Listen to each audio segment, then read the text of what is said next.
Dikush e pa në nisje këtë protest si ato të viteve 90.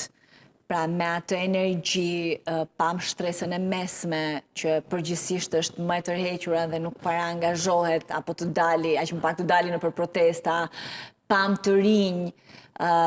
por sa e mundur është që ajo energji të kapitalizohet për të pasur rezultate, sepse në ditët e fundit, për tej sulmeve që vi nga ana e qeverisë, kemi parë edhe një përplasje mes grupeve brenda protestës. Qiko, kjo është totalisht e pritshme. Nuk ka asnjë gjë për t'u habit kjo gjëja, sepse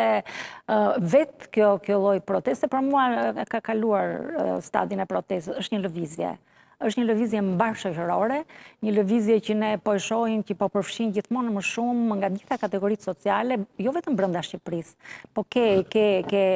një reflektim të jashtëzakonshëm në gjithë shqiptarët që jetojnë jashtë, që ne i quajmë diasporë. Dhe mos harrojmë se janë shumica ato, edhe në aspektin numerik, në gjithë këto vite që janë larguar dhe janë shumë të qartë, janë shumë të strukturuar, janë shumë mirë të organizuar dhe po japin një kontribut të jashtëzakonshëm, jo vetëm me ardhjen këtu, me pranin këtu, siç ndodhi ditën e shtunë, që aty ishte një mrekulli, sinqerisht. Kemi përjetuar një situatë për cilën kishim menduar për shumë kohë, për shumë vite që kishte humbur dhe ishte pamundur ta ripërjetoje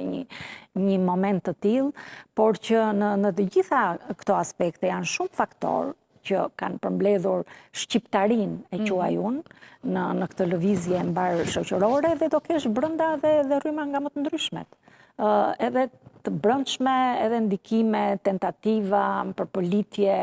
të jashtme, por unë shoh një gjë që është shumë e papranueshme. Unë shoh mundësinë se si reagon kjo kast politike dhe rreth parë maxhoranca me zotin Rama në krye, sepse janë në të njëjtin qark vicioz si në diktaturë. Ne jemi brestje, kemi përjetuar në një periudhë jetës tonë diktaturën dhe jemi shumë të ndjeshëm edhe ndaj mundësive, edhe ndaj mënyrave se si ka operuar ai sistem dhe diktatura komuniste u mbajt në këmbë, ai sa u mbajt duke etiketuar dhe shpeshherë duke shpikur armikun e brendshëm dhe armikun e jashtëm. Këto janë në njëjtin nivel mundësie politike dhe përpiqen ta sulmojnë protestën, përpiqen ta përçajnë. Është shumë e qartë për çdo shqiptar sot që është interesuar për zhvillimet dhe i ndjek zhvillimet tona të brendshme, që ka një angazhim maksimal të kësaj maxhorance në pushtet për ta zhbërë këtë protestë, në të gjitha rrugët, në të gjitha mënyrat, sepse është në interesin e ruajtjes së pushtetit të tyre personal. Nuk ka lidhje fare me interesat tona kombëtare, nuk ka lidhje fare me standardet tona demokratike. Kjo lëvizje tregoi që një masë e madhe e kësaj shoqërie që kishte ngelur e përjashtuar, që kishte ngelur e papërfaqësuar, që kishte ngelur e tulatur, arriti të reagojë dhe arriti të artikulohet qartësi, duke e vënë me shpatlla ponmori on blok kastën politike, jo thjesht klasën politike, sepse është provuar në gjithë këto vite që ka pasur pothuajse në vazhdimsi,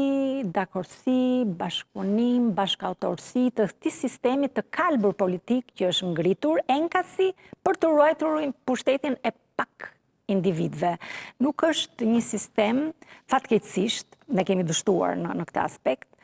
që të ngrejmë një sistem bazik, minimalist demokracie funksionale dhe përfaqësuese, dhe kjo u shkallmua në gjykimin tim që me ndryshimet kushtetuese të 2008-s dhe me aprovimin e këtij kodi zgjedhor përjashtues, që ne kemi ende në fuqi me listat mbyllura, me zhdukjen e garës dhe që na ka hequr dhe ne si qytetar të drejtën bazike themelore të një shoqërie demokratike që është e drejta e zgjedhjes, sepse ne thjesht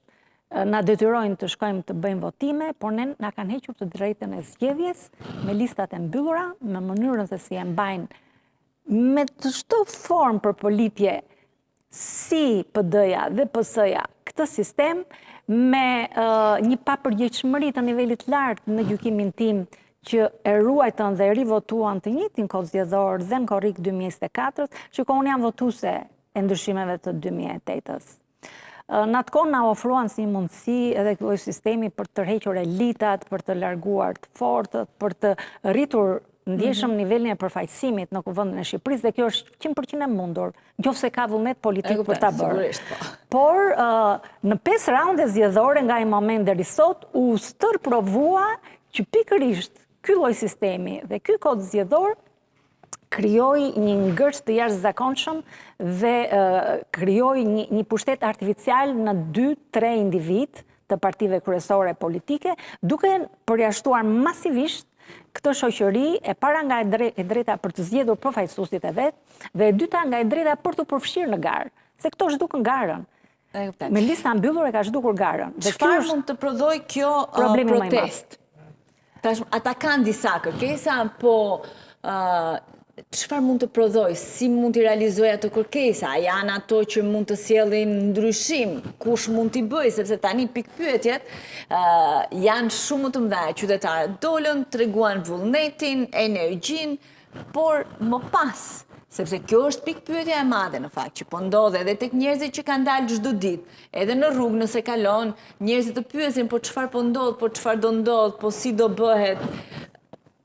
Kjo është pyetje që na shqetëson të gjithëve, dhe është një pyetje natyrshme që kushdo e përjeton dhe kërkon të gjejë përgjigjen në mënyrën e vet, po unë duke qenë vetë pjesëmarrëse, jam munduar të jem prezente edhe në shesh, aty takoj shumë njerëz, takoj miq dhe të njohur, të panjohur, por fokusin tim e kam ke Brezi i Ri. Për mua, një nga shtysat kryesore dhe nga arritjet kryesore të kësaj situate për këtë lëvizje shoqërore është përfshirja masive e Brezit të Ri. Një brez që ne shpeshherë me pa të drejtë e kishim anatemuar, duke super kritikuar, duke e quajtur një brez shumë të tërhequr, brezi kafeve, brezi Instagramit, i rrjetet social, po s'është ashtu. Janë shumë të vëmendshëm, janë shumë të qartë, janë shumë me vullnet shumë të madh për të angazhuar, kanë një dashuri të padiskutueshme, domethënë që të bën që të vërtet të reflektosh edhe të gjesh akoma më shumë mundësi dhe vullnet për t'i mbështetur. Kështu që në këtë kontekst pritshmëria është shumë e lartë,